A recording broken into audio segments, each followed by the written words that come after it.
Supervisors can collect job performance information in a variety of ways.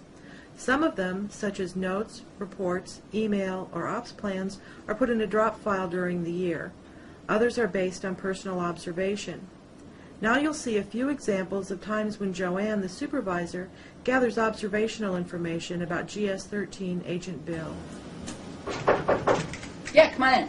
Hey, Joanne. Sorry I'm late. Oh, geez. No, Just seems like I'm having one of these weeks where I'm constantly running behind schedule. Oh, really? What's going on?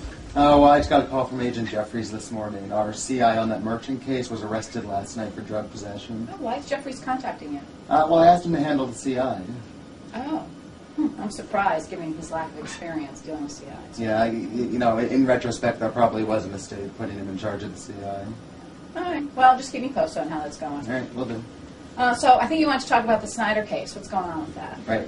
Well, as you know, we did receive a tip from the local PD about Snyder. They also did contact DEA because they thought he might be involved in some drug trafficking activity as well. Right. As it turned out, he really was very minimal drug involvement, and really his focus was firearms trafficking. Okay. Nonetheless, though, I still did call DEA and talk with them to ensure that they understood that ATF did in fact have jurisdiction on the case. Oh, super. That went okay. Yeah. Yep. Yeah, good. Well, that can be a touchy situation, so sounds like you handled that well. Good.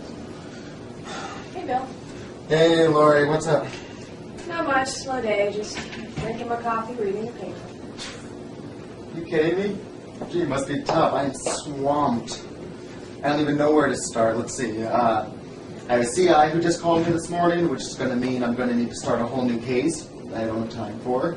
The AUSA is bothering me for a report on those firearms trafficking things, which I still have yet to get to him.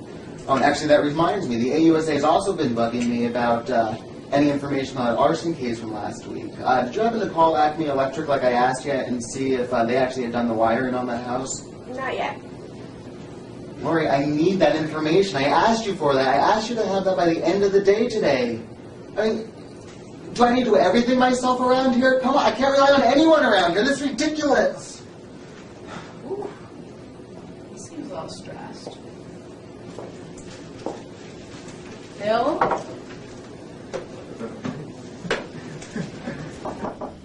Yeah, come in. Hey, Mark, welcome back from training. How was it? It was great. I'm ready to get started on some cases. Oh, that's super. That's super. Well, how was your first week in the office so far? It was pretty good. Everyone's been real supportive, especially Bill. He took me out to lunch on Monday, and he's been stopping by every day to make sure everything's okay. And he said, if I had any questions, I could stop by anytime. Oh, that's great. Good. I'm glad. Bill's a really great guy, and I'm glad he's taken you under his wing, so that's great.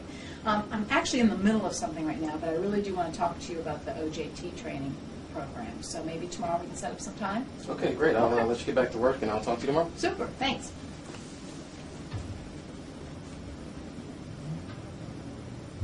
These are just a few examples of the kinds of behaviors supervisors can observe every day.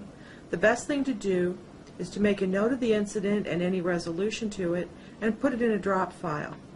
As supervisors, you'll collect a lot of behavioral information from other sources, including detailed supervisors and formal and informal documents.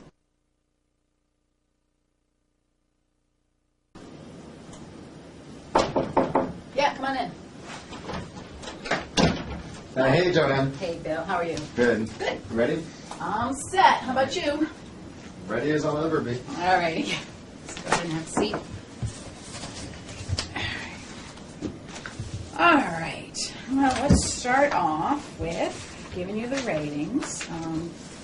Glad we could get together. And first I wanted to actually thank you for giving me all that detailed information you gave me on your accomplishments. It was, I stay pretty close in touch with what you're doing, but it's always good to get your perspective and the level of detail. I thought you provided some really good information. Overall, and you can see this in your ratings, I think you've been really developing into a very effective special agent. You have definitely proven to be a real asset to the office. You've got some exceptionally strong technical skills, and I've been very impressed that you're also showing a real interest in mentoring and coaching some of the more junior agents. I think your skills that you have will translate real nicely as models for the agents in the office. So I want to really reinforce that certainly you're a great investigator, and I appreciate the time and effort and interest you have in working with some of the more junior agents in the office. So I'd like to encourage you to keep doing that. You also seem to work real well with people in the office as well as people in the outside outside agencies. For instance, that case where you had to talk with DEA and convince them that it was really an ATF case, that the jurisdiction belonged to ATF and not DEA. It seemed like you handled that very well.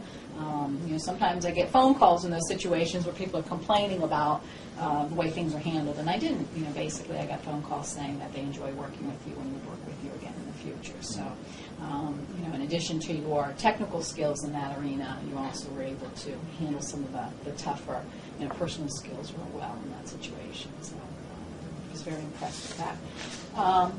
And just as a couple of examples in terms of your technical skills, some of the things that I've noticed that you tend to be very strong in is that you're very thorough in your investigative techniques. And what I mean by that is you don't necessarily take one person's word for anything. If a CI tells you something, you make sure you go and corroborate the information. You talk to a whole bunch of people.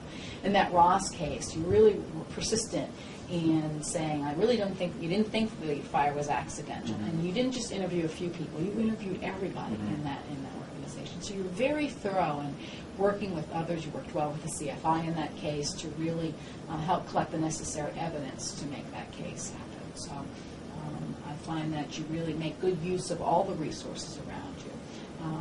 You use the translators, you use the TOO, you're really using a variety of resources, different databases that are available to you. So you recognize that it's not just all you or not just all one person or one source of information, but there are a lot of different sources for you, a lot of different tools that you can use. So you seem to really be able to think out of the box when working on a case and go for it, and you seem to do a very thorough job in investigating things. So overall, it seems like it's just been a very effective year for you in an investigative sense. I think you've really proven yourself as a strong case agent.